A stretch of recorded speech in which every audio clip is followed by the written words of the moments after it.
أبو سالة وديو حتيتي أبو سالة زمن دكتور please tell him you not doctor okay أنك نقرأنا يحرّي زمن الله هذا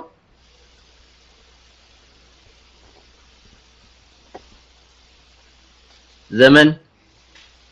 صحف ليش كزمن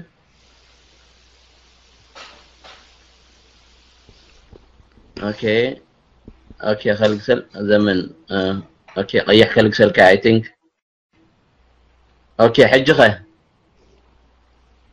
يا الله حج مسلاني وابي سوري يا ريت تسمع يا ريت هكذا وسيده اوكي no problem I think housing سنغال حجني اشتي كريكا تذهب كايو presentation أنا كان صباح مساء زي حازولي اليوم نيجن بمولو سلسة تنكف كايو أنا حجت مليسة present قبل تقوينا كابتس غاز قبل كان لعلم سلسة قبل سخا أزيو detailed كاينو قريب سلسة لو أزي بزاقات أم خمس جنا كيفتو سنقال أب ألقين إن تايم أولكم مسلكا أتي ثلاثة بعث ساعات حسكاية توبيك وين قد قالوا إن كنت حاجزلوا نقل إن تايم أولكم سفيح كوينو ببي توبيكو يقب سفيحون أبنت ناي بزعبا ناي مسلمان أب ناي أب إيشو ناي بزعبا ماي politics trade issue قالقات ناي ويب سيرفيس انتلاي ناي جيت ناي دوب كيترف حموش عبيت توبيكات اللي حسكايو ابقصالي كم ساجيشن ان تايم بولكو بب توبيكو تفلالي متزمت زيارانتي امهو مصبغن ولكون يا كبر سنغال جن بحفشا بتعم اكسلنت برزنتيشن ناي بحق الى مسكنكا حجن ترى انا ذا التفقيدات الليله لا غيزي منتان مقتال قطعمنا ምናልባት ውን ምልላይዛ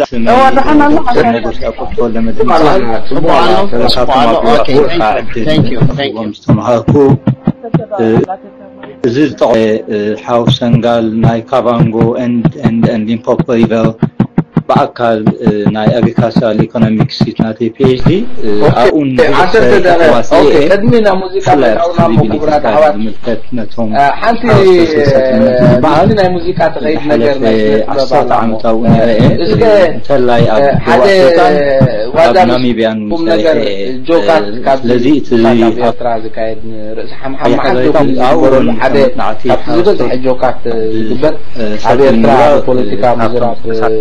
دوري ترى يكون جبل صباح جيل جوكر كاي أبزغ باقي زخاء ما بجاهم خدمنا موسيقى جنا يدوم معاشا مقبلنا حدا قبي واناوي تبلو جوك نحرا لغوي زوتي هذا تليفون تبعيلو معاتني قال جوك نحرا لغوي واناوي جوك هذا شاء مردا تخلونا عبدوان قداينا لغيد قداينا مانجمنت قالوا أبن تعتقص كبلي أنا ما يحجوا مساعدة توم جوك ديجي بالكاندي قال لي ديجي بجاهم جوك شموتو درب ترحديهم أبدي سنتين مسل كبلي تابعتي بحق تي درب ترحهم دول يفتيتو مالي ثاني عزول حد متنع قطات قال لك عبد الحد يفتيتو للواحد من الواحد موسيقى مولعنا وجامسكم نجا بدحي وتا حمشنا كان تايا زي تفديو دولو معبالتاسي اني 9 ناي ادفانتج ويا حتات كوباي كم حاجه كان عنا لازم كنا تاس لينا بيقول كسي امود اتاش مو ديجي قال لي بالكان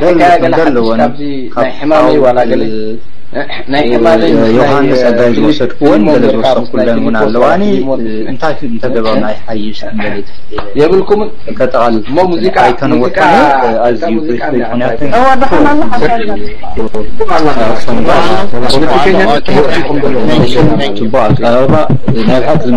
كلهم بوليتيكيين سلازي نافتن كم اتوي كل عبد الله بوليتيكيين عالمنا ازيو ما تقعد زلو مو عشرة دقائق اوكي كدمنا من كذا عرب حفي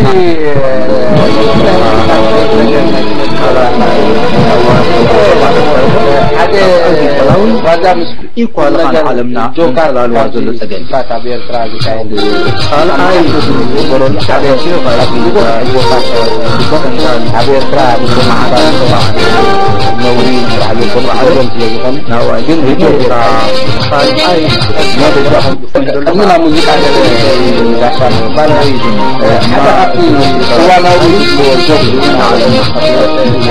هذا التليفون تبعي كذا يوم نحرقه من وانا اللي بيوصل هو عن دايما عمي دايما بيجي انا ما يحجوا مثلا بيجي بالكاس لا بيجي بتاعهم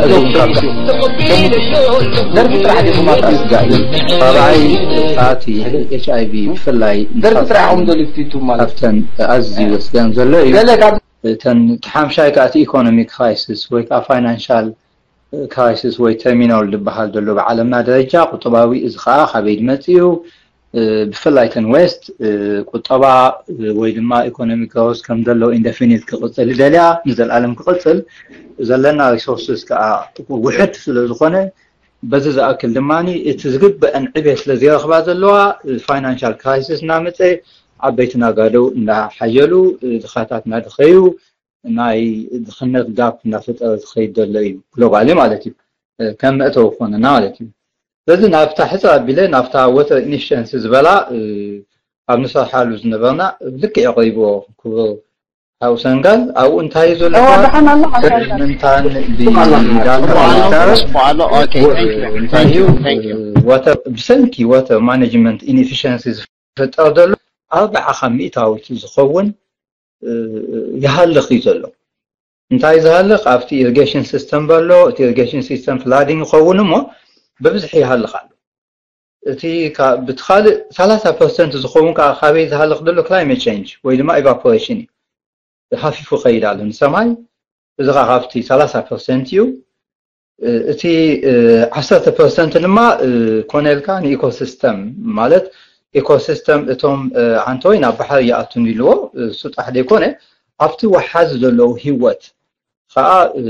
ايكو سيستم اسم تدلو توحيون سلازي هلو ايكو سيستم تبعي خاص قدفي ولا عنتويني سنغال تقصو اب ساز افريكا زلو وحزيتات ايكو سيستم تبعي لما كوتا توهايبو كابس استرفي انتان سبيسيفيك اكزامبل كان نزال ناميبيان ساوث افريكان تسامع على 10 هكتار كمرتا وين كتقمالو تسامعين سلازي امود اتانتاي مالتي يسج نتقمالو ناب حرشا زبصح 10% سلازي كم تعوي تقص 4% افسي افيشنسي ووتر مانجمنت ويما انت لا تفتيو ب 4% خنتقمول مخدينا اتي evaporation can given you عنتوي سنغال كو غير خيل زولا اي سو اي كالن انديو given you انت يخون افت ووتر مانجمنت زبلنا يونتاين ابنت ببزح حل خلو قال دما تكنيكس الو تكنيكس كتقمولهم زغباكا انا ابنت انت لا يحفف علي خوينو انت عينت كروب سيلكشن توسد انت عين معاس غيزي نابنت اتي evaporation تزحلو معاسيو እንዳፈሰሰ ለኢኮኖሲ ክፈስስ ከሎ ካብ ኢትዮጵያ ስጋዕ ግብጽ ድበጽሕ ኢቫፖሬሽን ከሎ እቲ ኢቫፖሬሽን ተጉድሎ ግን አበዩ ኣብቲ ክትቀመሉ ከለኻ ክትቀመሉ ከለኻ አክንዲ ፋዱስ ፀሓይ 50 ዲግሪ ሴንቲግሬድ ከሎ ማይተስቲ እንታይ ዳ ኣብ ምሸት ወይ ድማ ንግሆ እዚ ካብቲ ቴክኒካት እዩ እዚ ቴክኒካት ዝኾነ ምናልባት ኦኬ ሕዘኩም አው ገጻይ ክኸይድነ ማለት እዩ تي هجله زيا بحصل زبلت ودي يالخو نافتا خاليتي نطبي سالتي تزبلكو الاينسس وي دما زمدناتات ناي تخباب انتاي مسل انتلنايو تزمدنا انتايو حدا تركي ايران قطر السودان زلو اكسيس بحالالوا انا ابنت ازي حجي ني بعال قبطن سعودان امارات عربن كافت اسقا خوينون زلو نابنت last year November Sudan توكن عبين اي development ويدما ناي زمدنا تفاري منين تركي دماني بزح وعلات فريم على نعمنا توريزم كافت حديو تسمع انتاي دبلنيو تسمعهم بزح ديناتهم تقيسيو سواكين نسوق قواب ودد ما سمع دلنا تركي دما اب صوماليا في ميليتار اكزيستانس لزلوا نزي كاب سودان ني صومال كونيكت جا نت خبابي ناي مقتصر انترست ويدما بهجس لزلومي مخنياتو تي قون افريقيا ويدما تي كيف اسيو اقداس ስለዝኾነ ይበት ሓደ ወገን ካብቲ ማይ ወጣ ከማን ስለዚ ቡ ቢልካ ድማ ንመካ ዝኸይድ ሲ ከም ቱሪዝም ሃብ ኮይኑ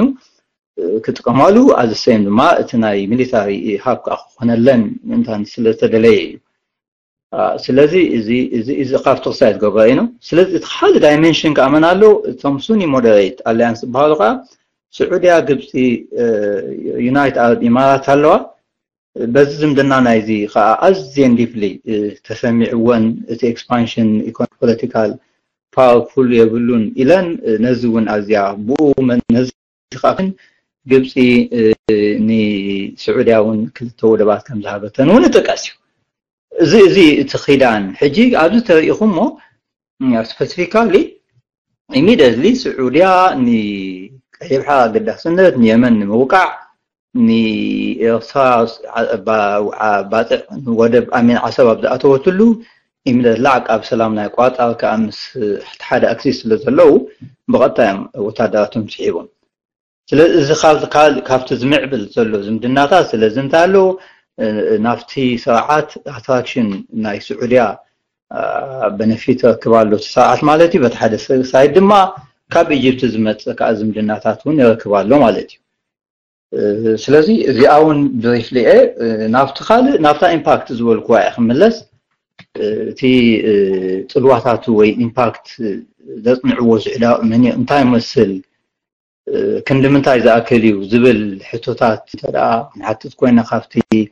دسواح زلو ناي دتودي زلونا إثيوبيا imagine حجي كم تعنتوي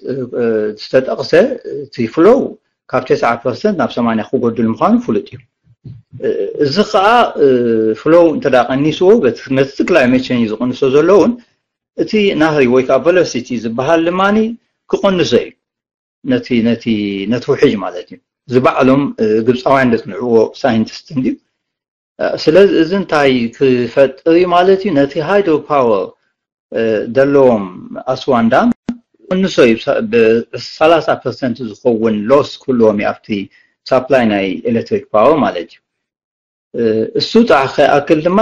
ብ30% እንተ ትሕርሻ ቅንስ ኢዩቲ መጥናዕቶም ዝቀመጥዎ 30% ናይ ሕርሻ መጥናዕትን ተላቀኒሳ ምክንያቱ በሓፈሻ ሕርሻ 2.5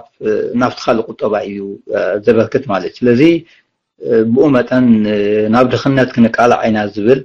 ስጋኣት ኣለዎም ግብጻውያን ማለት እዩ እዚ ዝፈጥሮ እንደገና አንቶይ ሰንጋሉን ገሊጽዎ በተሓደ ሳይድ ካ ሱዳን ምክንያቱ ዋኑ ማይ ምዕቅላቅ ካብ ኣብ ግዜ ክረምቲ ካብ ሃይላንድ ናይ ኢትዮጵያ ዝመጽእ ስለዚ ጸንሑ ካብ ዝነጻ ኮይኖም ተኻላይ በነፊት ወይ ካብ ሓደ ክቦ ግብጻውያን ካ አሚን ሱዳናውያን ካ እንታይ ክኸውን እዩ እቲ ዝስራሕ ደሎ ዳምፕ ኣብ ዓለምና መበል 11 እዩ ብዕብየቱ ስለዚ ንሳፕላይ ናይ ኢትዮጵያ ኣኽል ትሩፍ ኮይኑስ ናብ ከባቢያ ናይ ምሻጥ ተኽእለሎ ነዚ ድማ ብፍላይ ኢጋድ ተገዲሰን ብፊርማ ዝፈርማሉ እየን አንፎርቹኔትሊ ግን ኤርትራፍቲ ኢጋድ ስለዝወፃና ኣብቲ ውዕላት ክንፈርም ወይ ከም ሃገር ክህልወና ዝኽእል በነፊት ወይ ረብሓ ኣየለን ኣይፈረምናን እዚ እውን ካብቲ ሓደ ኣዝዩ ስክፍታታት ፈጢሩ ስለዚ እንታዩን ብኢጋድ ወገን ተሪኢኹሞ እውን ኢጋድ ከዓ ፅቡቅ ኬንያ ክትቆሚኦም ጅቡቲ ኦልሬዲ ተጠቀምቲዮም ሱዳን እውን ብሓፈጅ ክትቆሚኦም ንኢትዮጵያ ከዓ ካብዚ ዝፍጠር ሃይድሮ ኤሌክትሪክ ፓወር ኢንቨስተርስ ክስሕብ እዩ እንተሪኢኹሞ እቲ ናይ ኢትዮጵያ ኢኮኖሚ ሞ ኣብ ሰርቪስ ዝበሃል እዩ ሕጂ ሱቅ ኣብ ፅርግያታትን ኣብ ሆቴላትን ሰርቪስ ኢኮኖሚ ዝኸውን ደሎ ሰርቪስ ኢኮኖሚ ከዓ እቲ ልቺ እቲ መብራህቲ ስለዘድልዮ ነዚ ኣዝዩ ንዕኦም ክጠቕሞም እዩ ካብዚ ረብሓ ድማ እንታይ ክኸውን እዩ ኣብ ውሽጢ 3-4 ዓመት ካብ ታሕተዋይ ፅፍሒ ናይ ድኽነት ናብ ማእኸላይ ኢንካም ዘለዋ ሃገር ክትበፅሕ ተኽእሎ ኣሎ ዝብል ግምት ኣሎ እዚ ትኻልእ በነፊት ክረኽብዎ ዝኽእሉ ዝብል ክሳይ ኣሎ ስለዚ ናብታ መወዳእታ ስለዚ ኦኬ ሞ እዚ ካብ ኮነ እቲ ዝምድናታቱ ኢናዮ እቲ ኢምፓክቱ እንታይ ክኸውን ክእል እዩ ኢልና ከዓ ተንኪፍናዮ ስለ ዘለና እሞ ካብዚ ደኣ እሞ መንግስቲ ኤርትራ ወይ ተሰዓት እንታይ ክጥቀም ወይ እንታይ እዩ ዲስኣድቫንቴጅ ክጅምር እቲ ዲስኣድቫንቴጅ እንታይ እዩ ኦልሬዲ እቲ ኣቴንሽን ይኸይድ ስለ ዘሎ بمولو تناي ديفلوبمنت بلان تتحيزون تليو كدناغو እዩ ሓደ تخالاي انتاي كخوني بزيك مغنياتو بكمت انايو دما ناي مغبي اقربوت كاب سودان يصنيو يمس تفطير زلو زمدنا كاب سودان زمت حالختي اي كلوني ስለዚህ እቲ ንግድን ብምንታይ ክኸውን ወደብ ኣቢልካ ይኸውን ማለት እዩ ስኻ ኣብ ርሑቕ ቦታ እንዳተሸመተ ስለ ዝኸውን ስለዚ እቶም ውልቀ ነጋዶ ምንም ብዘይገድስ ኣዝዮም ክህፍቱም ይኽእሉ እዮም እሱ ጣሕ ዘይኮኑ ክህፍቱም ጣሕ ዘይኮኑን ነቲ ዕዳጋ ፓኒክ ክገብርዎ እዮም ምክንያቱ ከም ድላይካ ስለዚ ይርከብ ከም ድላዮም በብዝደለይዎ መልክዕ ምክንያቱ ዋጋ ናይ ምግቢ ክኸበር እዩ ሓደ ዋጋ ምግቢ ንላዕሊ እንተደይቡ በትኻል ሳይድ ድማ እቲ ፖሊሲ ናይ መንግስቲ ከዓ 5000 ጣይኻቶ ዝብልካ ኣሎ እዚ ግምት እቲኻ እቲ ህዝቢ መሊሱ ናብ ዝገደደ ዓዘቕቲ ናይ ድኽነትን ናይ ጥሜትን ከውድቐና ይኽእል እዩ ዝብል ግምት ኣለኒ እቲ ካልእ እንታይ እዩ ምስቲ ናይ ክላይሜት ቼንጅ ዝበልናዮ ምስቲ ካልእ ቴንሽንስ ኮምፓውንድድ ኮይኑ ወይ ብኡ ተባዚሑ ዝያዳ ካብ ገጠራት ናብ ከተማታት ህዝቢ እውን ክንቀሳቀስ እዩ እቲ ከተማ ከዓ ኣብ ደይፆ ደረጃ ክበፅሕ ነቲ ሰብ ዘድልዩ ኣገልግሎታት ክረክብ ማለት እዩ እቲ ካልእ ንሕና ብሓፈሽኡ ድማ ኣብዚ ኮይና ስድራና ብጥሜት እናተሳቀዩ ስቕ ስለ ዘይንብል ሕጂ እውን ንገብሮ ስለ ዘለና ብብዝሒ ገንዘብና ይኹን ወይ ድማ ዝብላዕ ነገር ክንሰድድ ክንግደድ ኢና ማለት እዩ ስለዚ እቲ ዲስኣድቫንቴጅ ንረኽቦ እቲ ካልእ ጥቕሚ እንተሪኢኹሞ ፖለቲካሊ ሕጂ እቲ መንግስቲ ብጣዕሚ ኢንፍሉዌንሻል ዝኸውን ስለ ዘሎ ኣብ ከባቢ ዘመን ስርድ ኣምበር ብዙሕ ትሕኩልካ ከማን ኣለዎ ብታሕቲ ቁሩብ ከም ኣጠቓልላ ብላሞ ተሻና እንታሽሙ ስኮነ ነዊሕ ግዜ ክንበካ በቃ ክገድፋ ወዲእ ኣለኹ በኣ ዳሓን ዓባ ከጠቓልል ዳሓን ጠጠው ክብል የብልያ እሺ ቴንክ ዩ ሲኸሉን የተምልከታኒ ጠጠው ከብልሃ ቴንክ ዩ ዶክተር ኣረ ዳንኤል ተለኻ ኮይንካ ኣብቲ መደብኩም ክትቅፅሉሞ ያ ኣለኹ ኣይ ቲንክ ዶክተር ዘመን ምስቲ ናይ ሓውና ሰንጋል ናይ ስሙ ዝገብር እዩ ማለት ዝማላላ እዩ ሕማቅ ነገር ኣይኮነን ኣይ ቲንክ ቁርብቲ ግዜ ደኣ ምስቲ ጋሻ ዓና ስለ ዝኾንና ደኣ እምበር ካልእ ኣይኮነን I hope Dr. Zaman wala windahar tuzusakh apta mis demdemna tusukhlu thank you ግን I think ጽሙ አቢልካ ሃምስ ዝማላላ እዩ አዚና ነመስግን ናበይ ክንመጽእ ናብቶም አጋይሽና ሕጂ I think ናብቶም ሪጋ ዘለኹም ሰባት ክጽዋዓኩም እሞ ሰንጋል ሓወይ ምናልባት ኣብዚ ናይ ዶክተር ዘመን ዝበሎ ዝውስኽ ወይ ውን ከም ርኢቶ ክትበሉ ትደልዮ ነገር ተሎ ምናልባት ንዕዶ መጀመሪያ ክንገብር حراي سمع دلخو ملكت قبر اللي يسمع دلخو والله سمع له اوكي دكتور موغس زقرب كايو بمول اسامه معلي ثانك يو سو ماتش زياده جزين تتركب بحلفي بفلاي عبتنقلي انقلي نهار استي حافشاو جرز قرص كون زيادة قريب كان يركات تخون ان زيادة ديتيل انت تعتو زبالة اي خون زخون خوينو بتعم صبو تا قداميت زقرب كان لي كومنت حق خايخه قفي حار استيو اب سلسته وي كلتا مقاقيلنا قريبنا ينيرنا انت زخون محاشنيرو زبالكايو محصار ابيني امبر بحنت معلت تنكف ابي لخدو تدلخص ابيني كيدو موناتو تاساسر سلازخونه سلازي ن ابستفاد عليه اوان كتغبرو خدر لخلخا اني قاليهم لو موصو قاليهم اي موصو اندحار متاسسار كصقموميو الى حسيب امبر كمزاز حسب كاس حسيب نيره بوقت ريتا نبدحر حجي قومو خغبر كفتني ثانك يو سو ماتش اب قدم موداي اب ساوث افريكا خاتماهيركا سلازي اناون اب ساوث افريكا اب يونيسا يونيفرسيتي اوف ساوث افريكا ماستر ساو يغيره سلازي دقبه تمرتو نخون مالتي ودبه تمرتي كوين كالها مالتي اوف كورس نسخه بي اتش دي خاغيركا زياده قصيلكا يلخا انا جن ام بي اي غيره سلازي يقني لي ودي بدود بتمرتي ملا خايو صبوقيو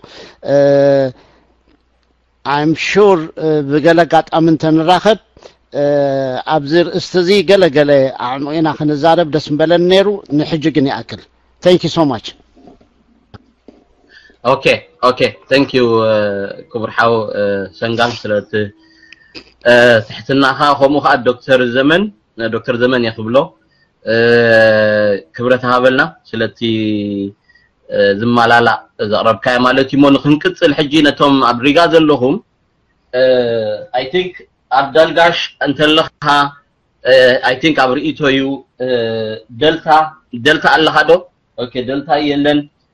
غداي I think ريو هلهو زي حتى تسب الله زي حتى تسب ناي بحق حتت هلو نو زياسي اقداسي تيا تبلو سبات لهم اسك حدا بلوني اوكي راس تسمع لها اوكي اوكي بلان اوكي كلتيهم اللهم عبدالكاش كويشن لك اوكي جرمني متيخ لها ناي نبرو اللاتكا ناي نبرو ناي نبرو اللاتكا ناي دانيال ناي نبرو اللاتكا اوكي ناي نبرو حتى بصحف دي حتيتو اي سمع هون بصحف دي حتيتو anyway مجمري انا ابريغا زلو I think بريغا سيد كله من يزلو تزي تغاغي راس تسمالو አርደርጋሽ እንበር አርደርጋሽ ጽሒፍልኝ ያለው አርደርጋሽ ሕቶለኒ ይልካል ሐምስለኒ አርደርጋሽ ማይኩ ሰዳ እስከ ዝቀይሕ አርደርጋሽ ክሪኤካ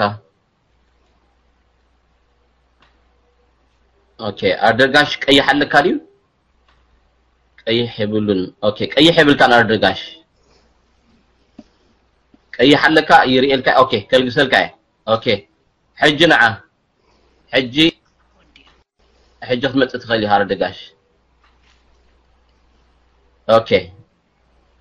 حج قيح بالكان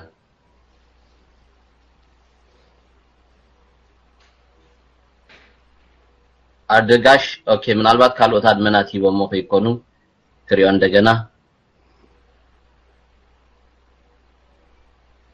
አርደጋሽ እስከ አብላዕል ምጻ ሪጋሐስ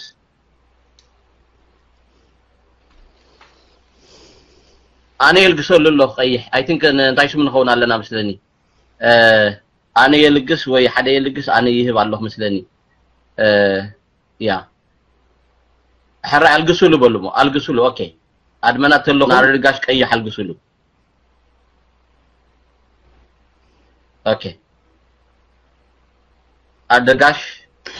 هالو حجي حجي الله مش حقه يا هلو يا thank you يا اوكي يا انس حنتي تو قرب حنتي كجبر ما حتى لا تنسى حتى سنغال بتعم صبو مغلصي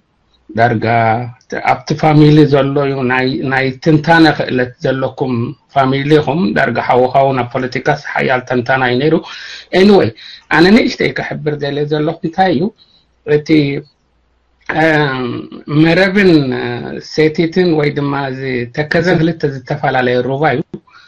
መረብ ጋሽ ተባሂሉ ናብ ካው ሱዳን ከማን ጋሽ ተባሂሉ ናብዚ ሓሞሽ ኮረብ ዝበሃል ወይ ቶከር ጓልጉል ኣብ ዝስተ ማለት እዩ እዚ ሓደ ግን ባድመ መፅዩ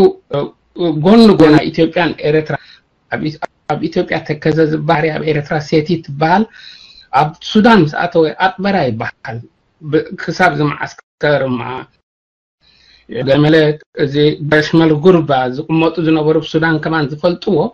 ድሓረይ ኣብ ሱዳን ኣጥበራ ዝበሃለሉ ኣጥበራ ናይ ሱዳን ኣብ ናይል ስለ ዝሕወስ ኣብ ናይል ዝፈስስ እዚ ናይ ተከዘ ወይ ሴቲት ኣይ ኣብ አንታሽሙ ኣይስተን እዩ ሕጂ እዛ ኖርማል ዋላ መጥናዕቲ ግበረላ ክትውስኸላ ትኽእል ኢኻ ጌጋ ሰሚዕካ እንተኾንኩ ግን የቕሬታ ሓትት ሕቶ ይክምለስ ሕጂ ኣብቲ ናይ ሶሪ ኣብ ናይ ኣብዚ ናይ እዚ ኢትዮጵያን ግብፅን እዚ ምክርኻርሲ ማለት ኣነ ከም ናይ እንታሽሙ ማለት እስኻስ ብኸመይ መንገዲ ትጥምታ ሕቶናተይ እንታይ ንኢትዮጵያ ክንዚ ምትህልላኻ ወይ ድማ ካብ ኢትዮጵያ ነዚ ቲቲ ዓቢ ዳም ንኸይስራሕ እንታሽሙ ምግባራሲ እቲ ንኢትዮጵያ ሱቂላ እንተገደፈታስ እቲአን ካልኦት ሃገራት ከፅባሕንጎ ከምኡ እንዳገበራሲ ካብቲ ማይ ብብዝሒ ዶ ፅባሕ ንፅባሕ ናይ ሎንግ ራን ናይ ሎንግ ተርም ሽግር ንኸተቃልል ኢላ ዶ ይመስለካ ወይ ድማ እዛ ዓንቲ ወይ ትትንትኖ ዝነበርካ እዩ ትንታነታት ናይቲ ምስ ኢትዮጵያ ንዝዳም ዝን ከይትስራሕሲ ዕንቅፋት ትገብር ዘላ ንዛስ ብኸመይ መንገዲ ትሪኣ anyway thank you ይቐኒለ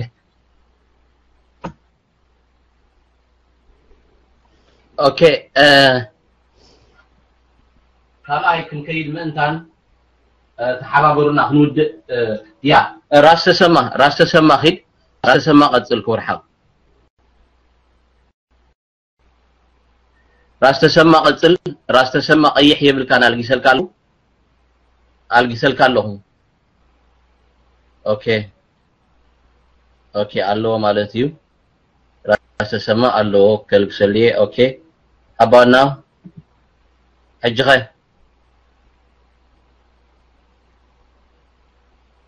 ሕጅኸ ራስ ተሰማ ኦኬ ريد على تنبلك الله هو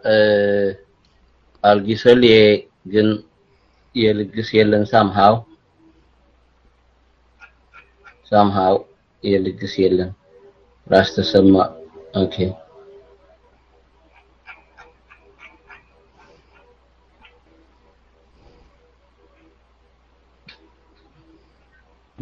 ما هلا قدو اوكي هدمتي هلا قتل كورحة يا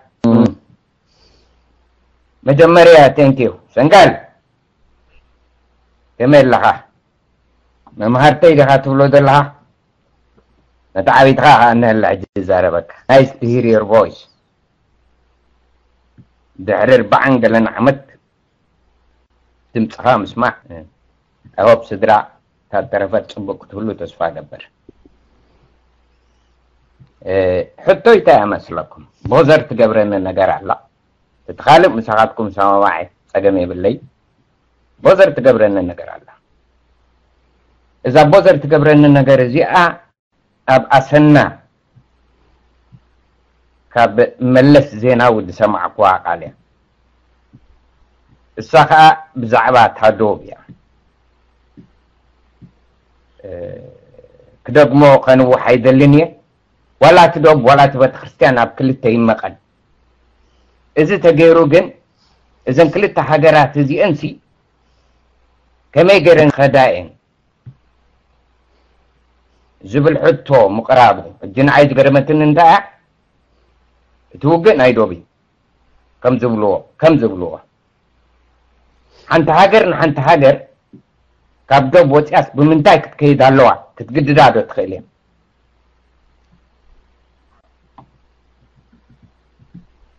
بريتهم جاسي انتاي كنت ماني أتصمر حدا حاجر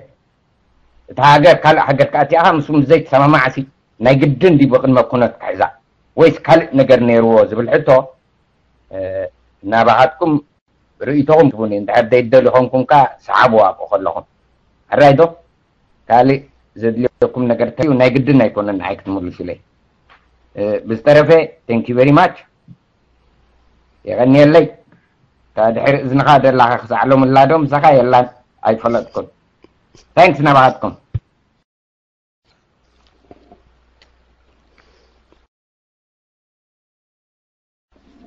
كملشن مور استسمى متعبي تخمي دحندو صبوق كتلو تسفا قبر بمعدو كاتاتلكاي سلام تقبلي لكو يقني لي جزي المقطب اتا دحر اذن خازلا دحنا لو دازلو خصحقكم كنغركم قدم بسمرا خلنا ابراكاي ني غزاوتنا حجي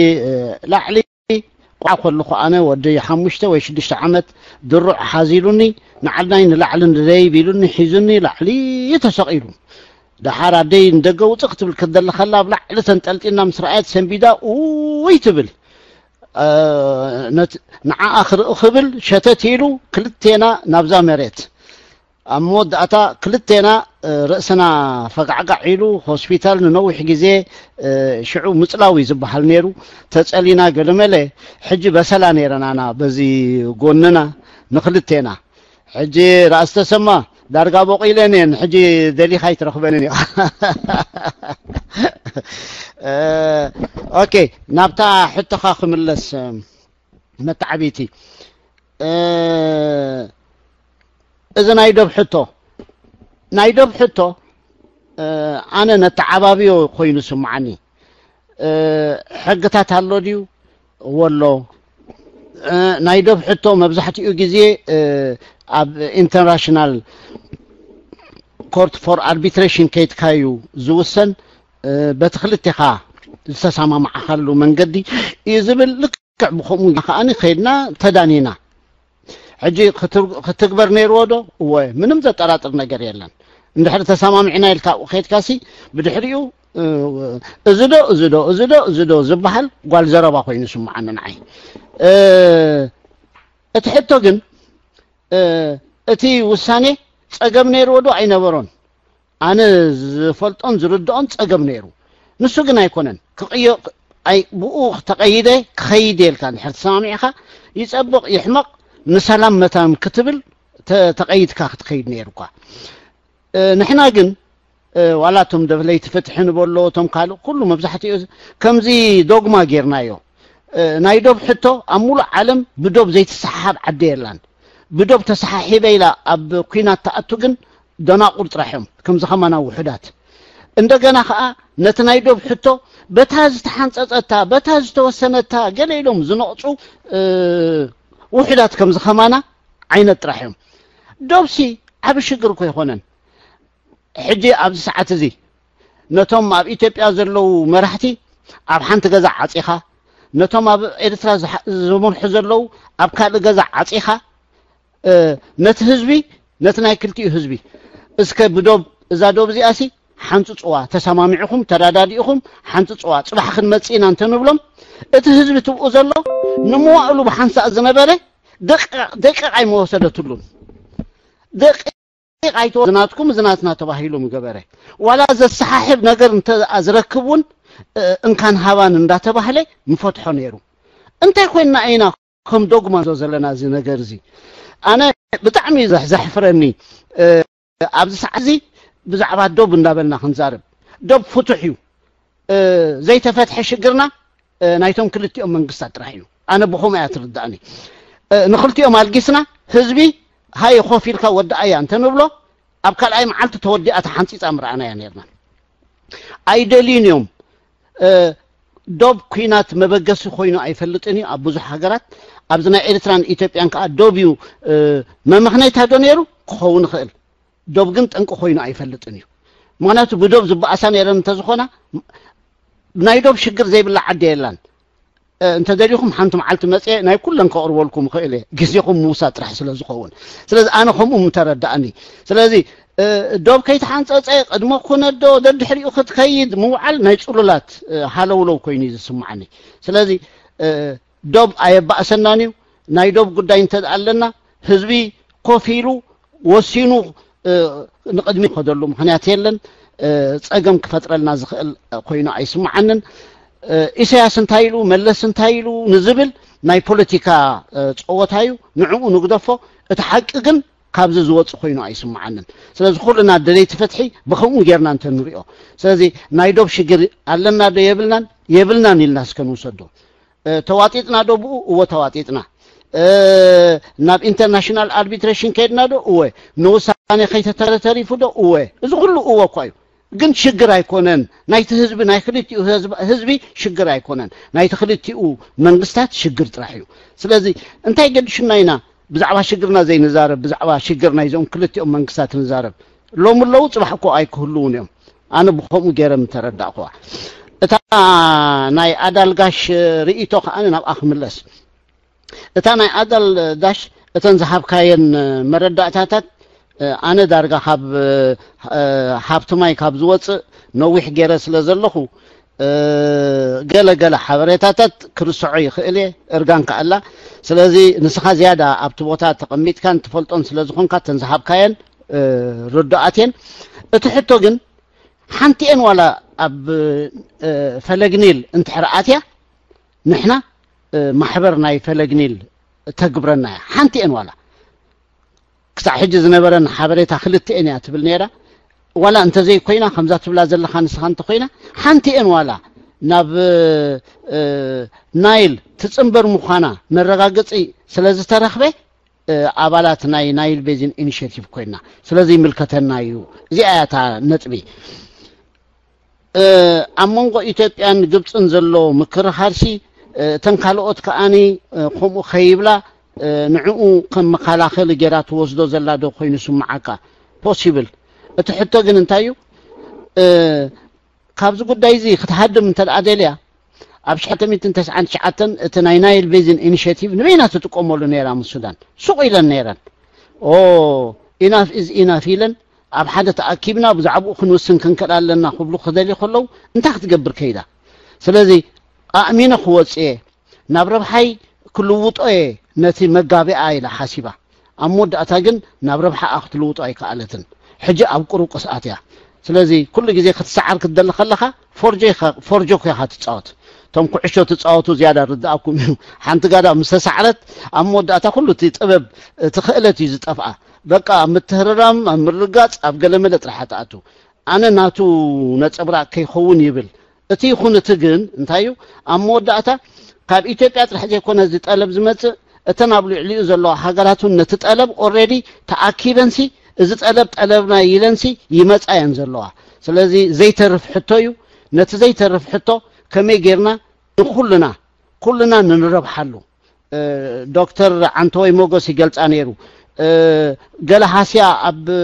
ግብፂ ክፍጠር ድዩ ኣነ እውን ክገልፃ ፈቲነ ነይረ ሲግኒፊካንት ድዩ ኣይኮነን ዝብል ጥራሕ እዩ ከዛርብ ዝኽእል እምበር ሃስያ ክህሉ እዩ ስለዚ እንካን ሃባን ስለ ዝኾነ ግን መፍትሒ የብሉን ኢለ ይኣምንን ንኩሉ ነገር ኣብ ጠረጴዛ ኮፍ ኢልካ ብደጋጊምካ ዘቲኻ ንኩልኻ ዘርብሕ ነገር ገይሮም ክወፁ ስለ ዘለዎም ዘይተርፈሎም ጉዳይ እዩ ስለዚ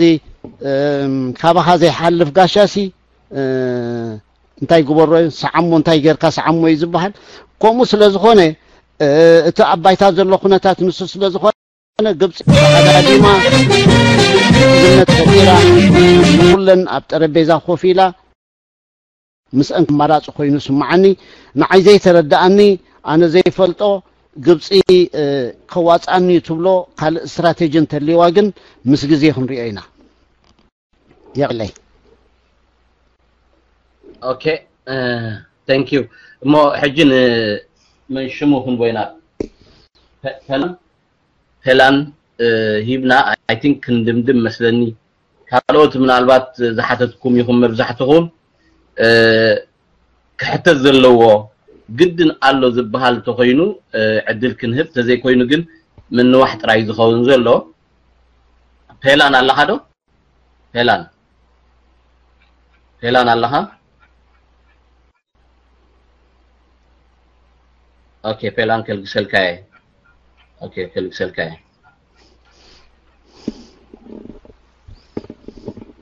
ኦኬ ዶክተር ዘመን ድሓር ምስ ወዳእና እዛ ፕሮግራም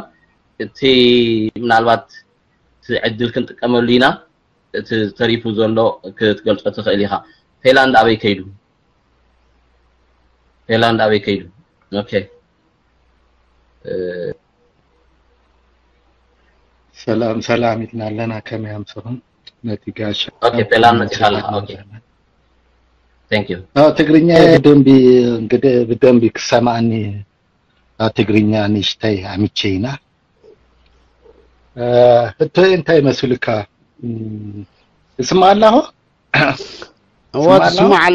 اسمع لها عند حد زصقمك خوينو امحرኛውን ክሰምዕ ስለዝኽእል ለምሐርኛ ሓደ ግዜ ኢሳያስ ክዛረብ ከሎ ተሳአን ሃደኒ ተሳአን ክልተና ግብጺ ምስ መለስ ከድና መጀመሪያ በዘ አባይ ኩኔታት ክዛረብ ደልዩ ነሩ ግደፍ ይለዩ ይሉ ነሩ እጂ ተመሊሱ ህጂ ያ አባይን ምግምባ መስጀመረ ናአረብ ስፕሪንግ ተላይሉ ነው መሸፈን ይሉ ተዛሪቡና አብዚያ ዘላካ ሳይት መጀመሪያ አብቲ ከጀምሮ ከርብ ተሳን ሃደን ተዘራሪቡ ነሩ ዳሃራይ ግን አረብ ስፕሪንግ ተላይሉ ነው መሸፈን ናይ ፖለቲካ መሸፈን ይገሩ ወይ ብናለው እና እሳ ከመያ ካለ ደሞ እቲ ሚሊሊክ ዝባሃል ደሞ ፈሪኑሎ አነ ካመለ አቲ ዩቲዩብም አለ መለስ ተዛረቡ ፈሪኑሎ ግን ዝፈረሙ እንታዩ ማያ ጠጠው አያብሎኒ ኢሉ ይፈሪ ጠጠው እጃው መለስ እንታይሉ ያው መስሐቂ ተዛረቡ ሚኪ በአማርኛ ልንገ ሚሊሊክ ዋውን አላቆምም ብለው ነው የፈረሙት ግን አልገድበውም ብሎ ግድብ አንሰራም ብሎ አልፈረሙ እና የሚያቆመው ደግሞ ሚሊሊክ ሳይሆን እግዚአብሔር ነው አሳቃቸው ፓርላማ ውስጥ ማለት ከሙተሊሉ መለስ ተዛሪቡ ነውና ከምዝ ፈረሙ እና ከሳልሳይ ደግሞ ዝብለካ ደግሞ እቲ ሐቂ ደግሞ ይጸርፉኒ ይጸልኡኒ ልካኮይ ኮነ ነህና ሐቂ ስለነደሊ ሐቂ ደግሞ ክምት ነገረና ናይ ግዴታ ካምዩ ግዴታ ካይሜ ሐቂ መጥካ ከተዛረብ እስካያ መካዴብል ብለካለሁ ለካው በካለሁ ኦኬ ቴንክ ዩ ማይክ ኦኬ ቴንክ ዩ ፕላን ገዳይ አልኻዶ ዋና ሰለስተ ያለሁም ገዳይ አልኻዶ ክድገም ዘይኮነ ትሕቶ ዘይተሓተተ ፍሉይ ዝኾነ እንተ ቀረበ ይሐይሽ ገዳይ ምልክት ይበኒ የለን ኦኬ አልኻዶ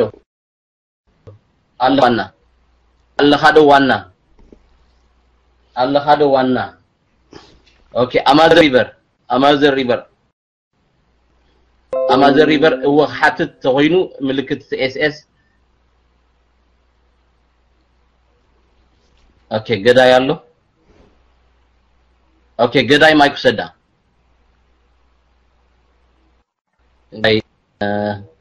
ንገዳይ እስከ አልግሱሉ ካሎት አድመናት ገዳይ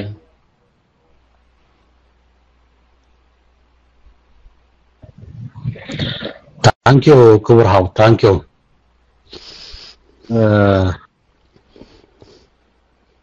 አነስ እንታይ ካህትት ደለ እዚ ዘለናዮ ሰዓት ዘለናዮ ግዜ እቱ ስርዓት ንኩሎም እዚ ኤርትራውያን ተባዓት ተጋደልቲ ያጥፎም አለ ማለት እዩ ኮይኑ ግና እዚ አካይዳ ካባና ላዕላይ ብዙ አዝዩ ምሁራት ዝሆኑ ምስ ኢትዮጵያ ከህውሳ በህቦ ምስጥራዊ ዲፕሎማት መድቡ ይንቀሳቀስ ይዘሎ ይባሃላል በሐቂ ከምዚ አይነታት ተግባራት ክፍጽም ይክእልዶ ይልካ ተአመን አደሱዩ ካሊቲ እንተቂዱላይ እዚ ናይ ኤርትራ ከምቱ ናይ ቅድም አቢልካ ዝገለጽካዮ መለስ ተፈሪሙ ኣብ ናይ ሁራት መንግስታት አፍልጦነት ከም ዝረከብና ነግርካና ኣለሃ እሱን ካብ ክቡር ሐውሃ ወይካ ሐውና ካብ ኃይሉ ዝረከብካዮ ሓበሬታ ማለት እዩ ሕጅስ ብካላይ ፕሬዝዳንት ይዘሎ ሃይለማርያም ደሳለኝ ብኡ ፊርማ እዚ ውል ክስረዝ ይከኣል ዶ እንተሰሪዞም ብውራት መንተ ተቀባይነት ይረክቡ ዶ እስቲ ብዛዕባ ነብዚ እዚ ሲሓብረና ሕግታት አኳይ ብዙ ናይ ተመክሮ ወላ እንተ ዘይብለይ እስቲ መልስ ሓበኒ ክብል ፈቱ ታንኪው ብሩክ ማልቲ ብሩክ ምሸት ባይ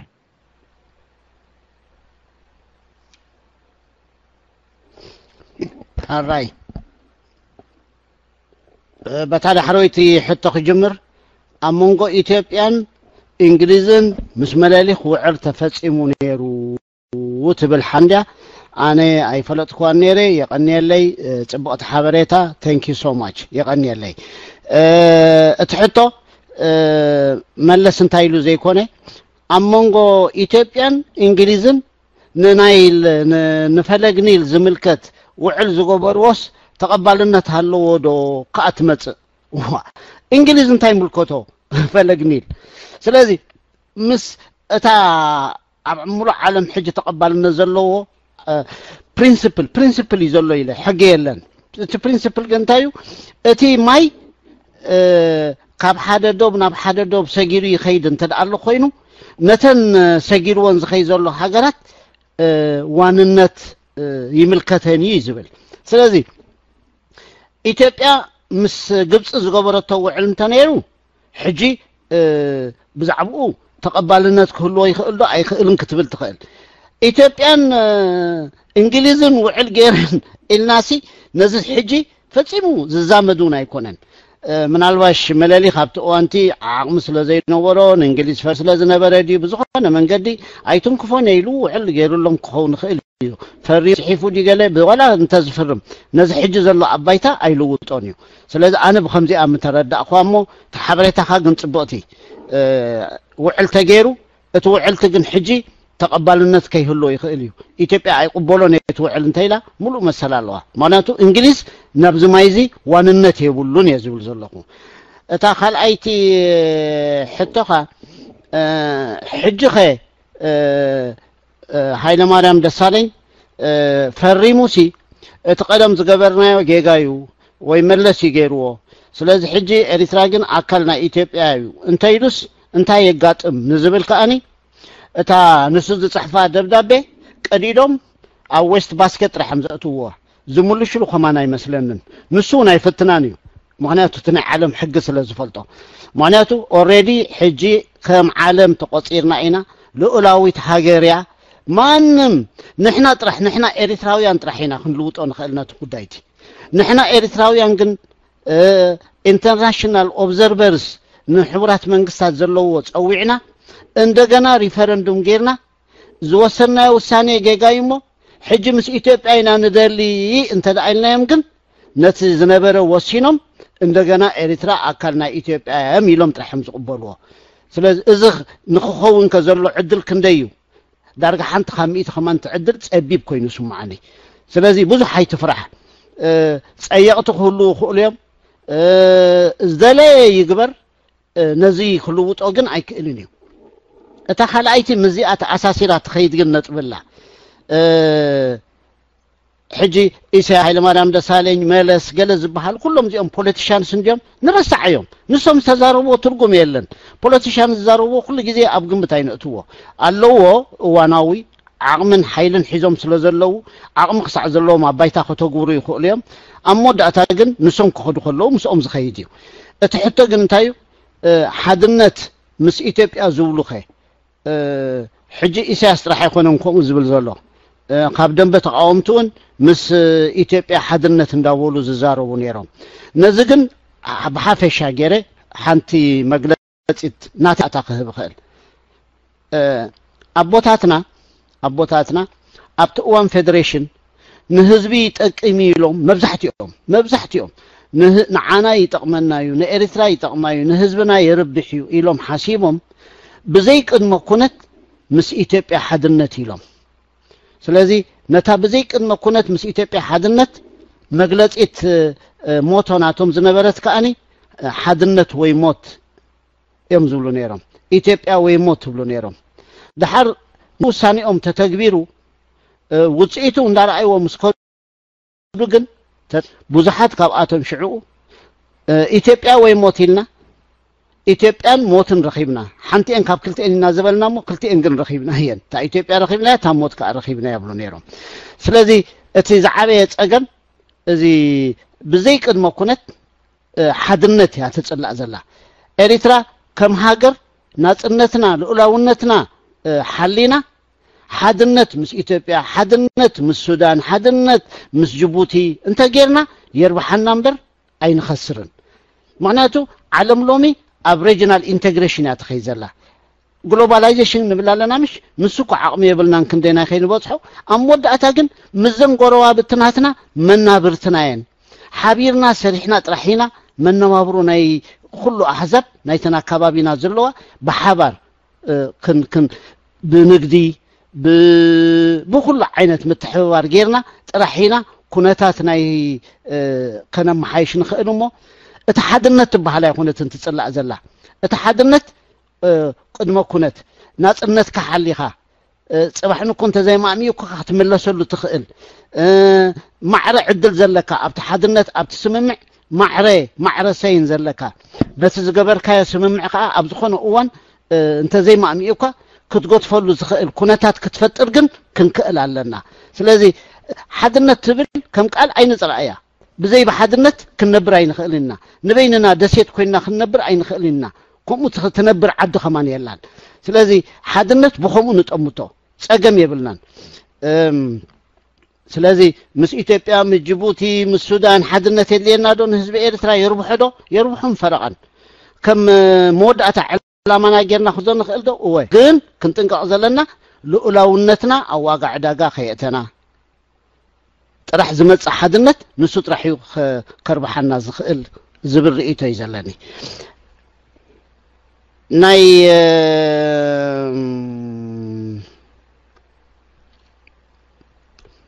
ፔላን ዘቕረባ ነይራ ብዛዕባ ፖለቲካ ሲ ኣነ ብዝተኻእለ መጠን ኣብ ቴክኒካል ዝኾነ ሕቶታት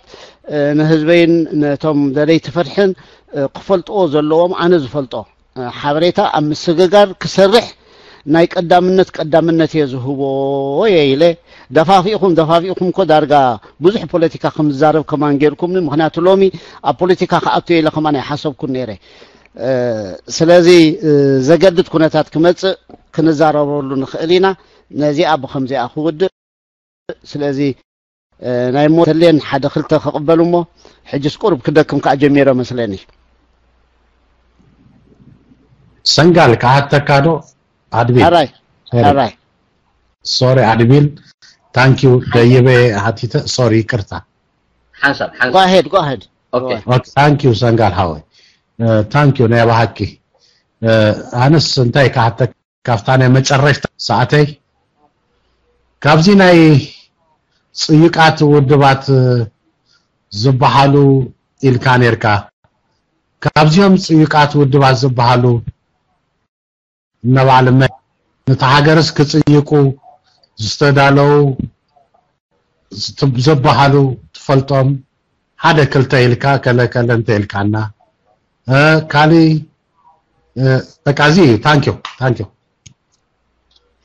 መረምታ ኣነ ጽይቃት ውድባት ወይ ድማ ፖለቲካው ሰልፍታት ኢለን ተኾይነ ተጋጌ ይእረመላ ኣነ ግን እንታይ ዝበልኩ ፀይቅ ክገብሩ ዝተላዕሉ ሓይልታት ግን ኢትዮጵያ ትድግፎም ኣላ ኤርትራውን ትድግፎም ነይራ ንኽብል የደልየ ክጽይቁን ዝተበገሱ ነቲ ጽቡቕ ዝምድናታት ዝነበረ ክጽይቁን ዝተበገሱ ንኸምኡ ዝኣመሰለ እተን ፖለቲካዊ ውድባት ኣብ ኢትዮጵያ ዘሎ እተን ኤርትራዊ ውድባት እቶም ኢትዮጵያውያን ፖለቲካዊ ውድባት ኣብ ኤርትራ ዘለዉ ግን ኣነ ጽዩቃት እዮም ጽዩቃት ኣይኮነን ዝብል ገምጋም የብለይን ከመዮም እንድሕር ኮይኑ ትሕቶ ግን ምዝ ኣርእስትና ናይ ሎሚ ዝኸይድ ኣይኮነን ከመዮም ሓደ ፖለቲካዊ ሰልፊ እኮ እንተ ደኣ ጽቡቕ ይሰርሕ ኣሎ ኣይድልየካን እዩ ሰብ መፂኡ ክዛረብ ባዕሉ ትስርሑ ይገልጸልካ እዩ እንተ ደኣ ሓምኸ እቲ ስርሑ ባዕሉ ይገልጾ ስለዚህ ኣነ ብከምዚኣ ትርዳእኒ ነዚኣ ብከምዚ መለሽ ኩልካ ወሰንጋል ሕጂ እውን እታ መልሲት ኣይመለስካለይን ግልጽ ገይረክ ገልጸብካ ደሉ ሓንሳብ እንታይ ስሙ ጂን ሃሎት እንህብሞ ክንውድእ ሰንጋሉን ድኽም ብለን ኣሎ ብለና እንደ ምልክት ይበና ኣሎ ደኽምን ኣሎ ብለና ኣሎ ሕጂ ነቶም ካልኦት ዕድል ክንህብ ሪጋ አብሪጋ መጀመሪያ ተዘይተጋጌ ኦኬ መጀመሪያ መን ይኻትብሎ ሓደሎ አብሪጋ ነይሩስ ክንደይ ሳብ ዕድል ሂብናዮ አቤሎ አቤ ኸዘለኻ ይጽሕፈለይ ከዓ ነይሩ ብዙሕ ግዜ ይጽሕፈለይ I think እቲ ኦኬ ዳንኤል إدريس زبل كأنه حدا زرع عليه إدريس باقون له كدميو جن أنغوسم يمثلنا أنغوسم الله خدو أنغوسم يمثلنا أنغوسم الله خدو كنده جرماني 81 جرماني 81 الله خدو ريغا حزال لك إدكاس كحفاب له جرماني 81 يرايكم دلو يحوات اوكي خبك امازون ريفر قدمون صبيعي كانيري جرماني 81 افريقا الله هذا اوكي جرماني 81 كالقسل جرماني 81 وسدا مايك اوف الله يغني لي دانيال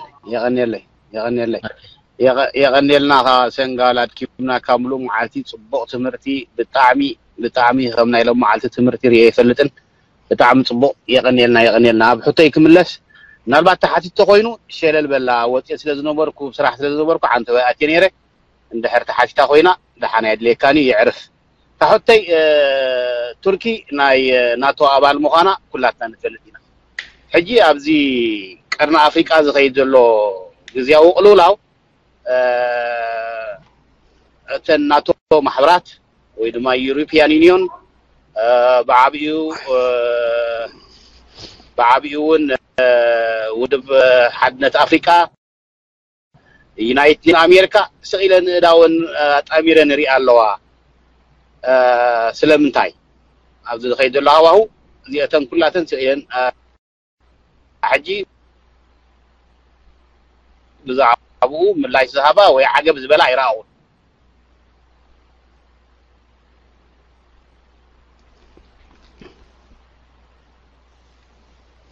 اوكي جرماني اي ثينك ودي مثلا تحته سنغال حسكا يلا خميس هو حزي الله اوكي قصيلو زلو ادريس باغوني دحري امازون ريفر دحري كنودينا تم كالو تابريغا زلهم كنودينا دحري امازون ريفر ادريس باغوني قصلمو ادريس باغوني اوكي راي الله يسمع دلهو قيح يبلين مثلني يسمع له هو يسمع له حدا يغني لنا انا فتا حجي قدمي قرب حتى صنحه انا تا قرب فليت بلات حتى ناتي افتقرنا افريقاسي كلت الانس صالو تحد سعود عربيا قبسي يونايتد اميريتس زلو تحد خا تركي السودان قطر زلو كلت الانس سافت زونانا لو يبحالالو كم تقدروا تصنعهم مالتي حجي تحطوناتي انتايو قال إرتراويان ذي ملكاو سرعة بإرترا زلو أو إيدو خؤتيو بلون نحنا أو خنصلو يبلنان زبل زعبا سلو زلو سبسفيك تحطو انتايا أبز خلتي أكسس زي ترانا إذ ملكاو سرعة زي وترانا إرترا انتاي كخون اللو زي أتحان تحطوناتي اتخالي ايتي عنتوي نايدوب تقلصنا خلخا سنغال زي نايدوب سي دوغما ايو وتبلنا نيركا بقالش انا خاطو دوغما ايو قنت انا قمطلكا وي حتى كاز درزلخ حتى انت ايو ازي دوب زي محنصاصو اب هاجرنا ملكي يقصلالو نزي نايدوب انما خانه خا ملكاو سرعته زغصل كا علنا سرعه زي مالتي سلازي ايتي اسنس نايدوب تبعيسنا استوادقنا سيلكنا ندخ عن تويا بيت فرد خيدنا تفريدنا اينا هو صبق تفريدنا واي ኢትዮጵያ لكن ابيا غرالا اي متروني ده اي متروني طرح زي كونس نور نو بيس زبال بوليسون تختيلا ني قال عمتات كيدا مالتي كم تكاتاون 5 بوينت بروبوزال زبال بزح بروبوزال نامصات ኢትዮጵያ نزدوب كتمترو اي كعادتن سلامنتاي ودي الله يغني لي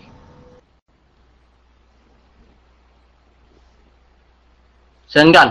ابزانا ادريس باغون منالبات ون موسختا مخنيات تريا بتخال انجل I think دوب تناي دوب شجر كونفورم انترينا اب تو سبستانس جن خالص لزولو يحجي ابتناي دوب اي مترون تراي زي كونسي I think less اب قل وان تزاربو عسر اي كنت كمنينا يو مالتي انتي مالتي this is kind of بتنحنا نبلو تخدو اي ويك اخو متزي كوينو we not going to do anything business the عينتو يزلو عسر اي كنت كمنينا عسر تزي تقينا الله خا شنت جمال يخون زبل نيرو قال اي نحنا نيساس بتقو خنقدلينا we not going to go to war with him ግን نيساس بتقو خنقدلينا انتي ينمبالي مالتي نيساس بتقو خنقدلو كبل كل ملس ني ኤርትራ ነትናትና ዝምድና ምስ ኤርትራ ክህልወና ዘለዎ ዝምድና ኣብ ንቡር ዝምድና ክህልወና ዘለዎ ዝምድና ኣይከነበግሶኒና ማለት ነቲ ባሕሪ ነቲ ፖርቱዲ ኣይክንጥቀምኒና ዝኾነ ዓይነት ኢኮኖሚያዊ ዝምድና ኣይክንገብሪና ብኸሙ ብምግባር ኢሳያስ ብጠጠው ክንከትሎይና ዝብል ነይሩ ሕጂ ምዚ ሓዋዊስና ክንሪኦ ከለና እቲ ዶብ ከመዩ ኢልካ ረኣዮ ማለት ምዝናይ ኢድሪስ ባጎን ክሕውሶ ስለ ዝደሎ ኸ ምክንያቱ ኣብኡ ኣገዳስነት ዘለዎ ኮይኑ ኣሎ ምክንያቱ እቲ ዶብ ፎርም እዩ it's a form in substance ግን ካልእ substance ኣሎ ናባኻ تقدمت ناي جرماني لشا تركي ناي اباليا يو ان امريكا قلمله ابزي ابقرنا افريقا قاطيمو زلو رئيتو سمعنا لنا انديانيرا حقيو كلن تنزبل كاين حقين تا حتى خشع سلمنتاي تبليا منالباش انا انتايم بولكو نرعبي نسن زياده انا حبريتا كلون يخيل معناته امباس زاكل اب كل بوتا بيطنالوا دا عدل بتخال ناي بوليتيكات تنتنا ناي مغبار عقمي كابانا ازي زحيله خيلت علون سلازي نابي غص يخيد مسغمغما سوق كبلا مريص اندو الكاون كتغمغم تخيل يخا زسكف كنتات نيرو انت زخون ግን متغوايا نيرن امناي دبلوماسي عالم الى يغمت اني ስለዚህ ካብዚ ሱቅ መባለን እንታይ ትርዳ እንተ ዳይልካኒ ዝፈልጦ ስኳን ተዘይብለይ ኣናኢሰነቱ ጉዳይ ለየንኦም ዘለዎ አጥራሐ ክርዳ ዝኽእል ከምኡ ይኻትናተይ ገምጋም ካብኩም ዝወስዶ ዘለኹ ገምጋም እዩ ርኢኹም እንተኾንኩም ናይ ኤርትራና ኢትዮጵያን كما تقدر خلوا يتمسيان رواندا حيزا لحنا يعبيو تي دبلوماسي نابز نابتن يعبيو حجخمو عيترئن سلازي ناتي قمقم تقداي عبينا يرأيون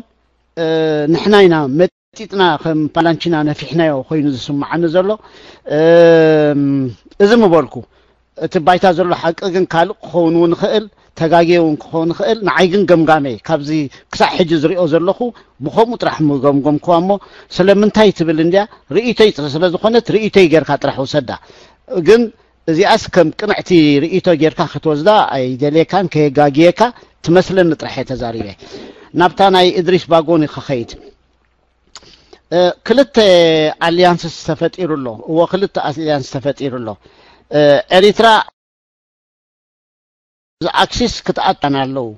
من يمنسوم حجي من يمتمكم زبلو زلو يا تمص مخنياتو اساس ابز اكسس زاتيو ناب حد وغن شاراي حزالو سلامنتاي ربحلني له مس كالكوليت مس غبريو انتاي ربحو ناتو كل غزي علامه حنتيا عمر سلطانو كناو حي خيلي كابزي مخسب رخيبه بوليتيكاو مخسب قطباو مخسب كلوني خيليو إلو أتيوالو ስለዚህ ንሱ ክረክብ ኣይክእልን ይኽብል ኣና ኣይክእልን ጎዩ ኳይተጓዩ ቅድሚ ንዓዓተን ምድጋፈን ነቲ ኩነታት ኣጽኒዑ ምስአኒ ጎሸይት ገይሩ ኣነ ከምዚ ክገብር ዝግበሩ ዝሃቡኒ ዝብሉን ኢሉ ረብሓ ኣለዎ ስለዚ ዕምሪ ስልጣነይ ከናውሓ ዘኽእለኒ ኩነታት ኣለዎ ኢሉ ዝሓሰሱ ኣይኮነን ዶ ምስ ግብፅን ምስ ካልኦትን ወላ ምስ ሸይጣን ከማን ክተዓረኽ ዝኽእል ኮይኑ ስምዓኒ ናቱ ፀይኮነ ስልጣን ጥራሕያ ምስ መን ሽርክነት ይፈጥሩ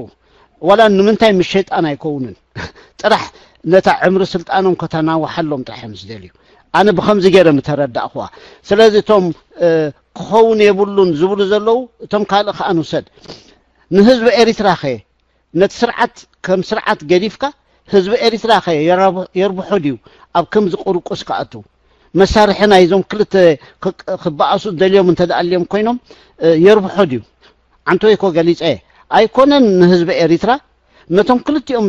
ዝዋዱ ተፋጢጦም ዘለው ሓይልታት ከማን ሰላም እዩ ንህዝቦም ዘርብሕ እምበር ኩናት ኣይኮነን ብኩናት ክመጽእ ዝኽእል ለውጥ ብዙሕ የለን ስለዚ ንህዝቢ ግብፂ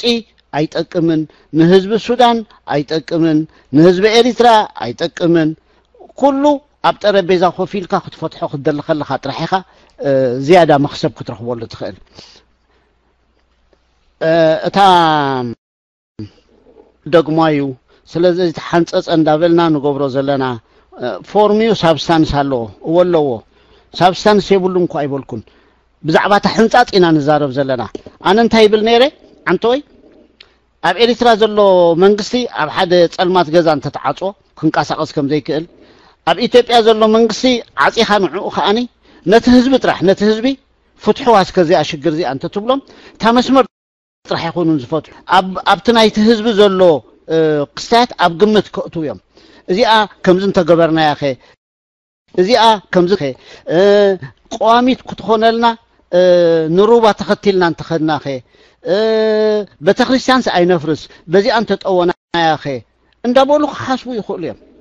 ስለዚ እቲ ፎርም ሳብስታንስ ይለብስ ኣሎ ስለምንታይ ከምኡ ገይሮም ይኸዱለው ንሶም ፈልጦ እዮም ክሰርሕሉ ዝጸንሑ እዮም ስለዚ ኣብኡ ጌርካ እንካን ሃባን ተባሂልካ ክፈትሕዋ ዝኽእሉ እዮም ክልተ መዓልቲ ኣይመወዳእሎም እንኳ ዝብለካ ዘለኹ ኣይ ቢት ዩ ንኹሎም ቶም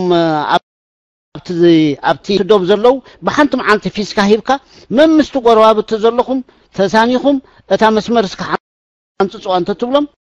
ክልተ መዓልቲ ስለዚ ነዚ ዓይነት ተዓባብዮ ከም ዶግሞ ጌርና ንወስዶ ዘለና ከም ቅድሞ ኩነት ጌርና ኣይንወስዶ ባህላይ እታ ምስኣ ዝበልካያ እንታይ መለስ ከምዚ ኢሉ ኢሳያስ ከምዚ ኢሉ እዚኦም ናብቲ ኩናት ዘእተዎም ነቲ ኩናት ዝቆፀሉሉ ነናቶም ምክንያታት ኣለዎም ኣብ መጨረሻ እኮ ዘልካ ደሚሮም ኣጉዲሎም ከም ፖለቲሽያንስ ዕምሪ ስልጣኖም ክልቲኦም ከናውሖም ዝደልዩ ስለዚ እቲ ፎርሙላቲ ናይቲ ህዝቢ ረብሓ ግን ኣይኮነን ናታቶም ዕምሪ ስልጣኖም ንምንዋሕ ዝወስድዎ ፖለቲካዊ ፀወታ እዩ ስለዚ እንታይ ገድሽና በቲ ናይ ፖለቲካዊ ፀወታ ንምራሕ ከም ህዝብን ከም ሃገርን ንሕና ንህዝብን ንሃገርን ዘርብሕ እንታይ እዩ በቃ እዛ ጉዳይ እዚኣ ብሓንቲ መዓልቲ ትውዳእ ካልኣይ ዓሰብ ኣይንጥቀመሉን ኢና መሰሎም እንድዩ ኣይንጥቀምን ክብሉ እኮ ኢትዮጵያውያን ንሕና ምሽ ሃገርና ኢልና ኢትዮጵያውያን ኣይኮናን ኢልና ልኡላውነትና ኢልና ዓሰብ ረብሖኦም ክብሉ እንተመፅኦም ፅቡቕ ንሕና ንረብሓና ክንብል ነቲ ዓሰብ ከዓ ንህቦም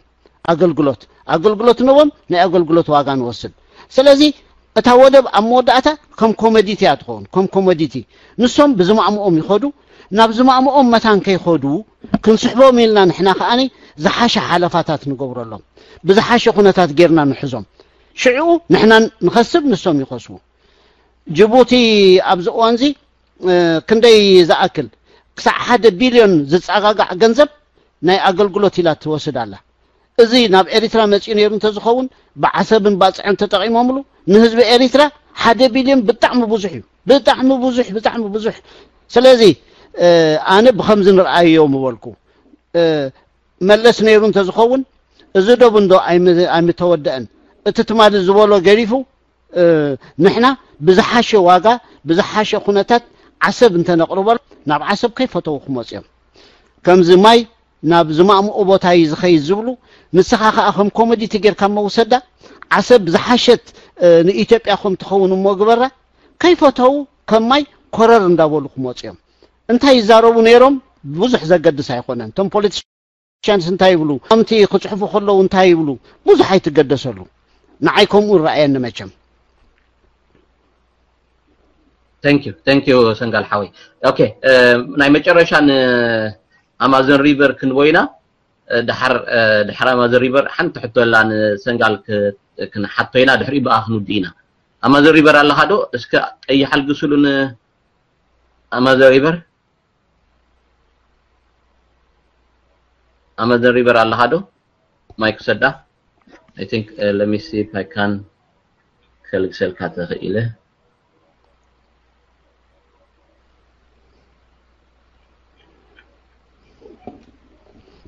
Okay, more can would I think Amazon River ties more coin lo maslani. Stack coin lo.